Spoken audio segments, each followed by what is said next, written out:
నిన్న వచ్చేసి గురువారం కాబట్టి నేనైతే సాయిబాబా టెంపుల్కి వెళ్ళాను. అది కూడా నేను ఒక్కనే కదండి, మా టిల్లుకొని తీసుకొని. సో వాడిని ఎక్కడ తీసుకెళ్ళినా కానీ ఇలా చాలామంది పిల్లలు కానీ పెద్దవాళ్ళు కానీ వచ్చేసి క్రౌడ్ అని పట్టుకొని నలిపేస్తుంటారండి. ఎలా ఉంటుందంటే జస్ట్ ఒక చపాతీ పిండి నలిపినట్టు నలిపేస్తారు. అండ్ వాడు చూడడానికి సాఫ్ట్గా ఉల్లి కోటెడుతూ ఉంటాడు కాబట్టి సో చాలామంది చూడండి పిల్లలు ఎలా వచ్చారో. సో అందరు వచ్చేసి వాడిని పట్టుకొని టచ్ చేసి చపాతీ పిండి నలిపినట్టు అనిపిస్తున్నారు. బట్ వాడు ఎవరు కూడా ఏమన్నాడు, ఎందుకంటే వాడికి చాలా ఇష్టం అనమాట అలా చేయడం కూడా. సో మా వాడు చూడండి మంచిగా ఎలా ఆడుకున్నాడు. సో ఇంతమంది క్రౌడ్లో ఉన్న కూడా వాడైతే అస్సలు అల్లరైతే చేయండి. సో సౌండ్ చేయడం ఏం చేయడు, బుద్ధిగా కూర్చోండి. వాళ్ళు ఏం చేసినా కూడా దానికి మంచి రెస్పాన్స్ ఇస్తున్నాడు.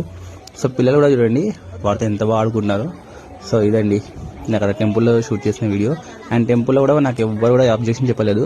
సో ఇదైతే నాకు బాగా నచ్చింది. సో డాగ్స్ని టెంపుల్లోకి తీసుకెళ్ళడం వల్ల ఎవ్వరు కూడా ఇవ్వలేదు. సో వాడు చూడండి ఎంత మంచిగా పిచ్చిన పిల్లలు ఆడుకుంటున్నాడో, నాకు ఇది బాగా నచ్చింది.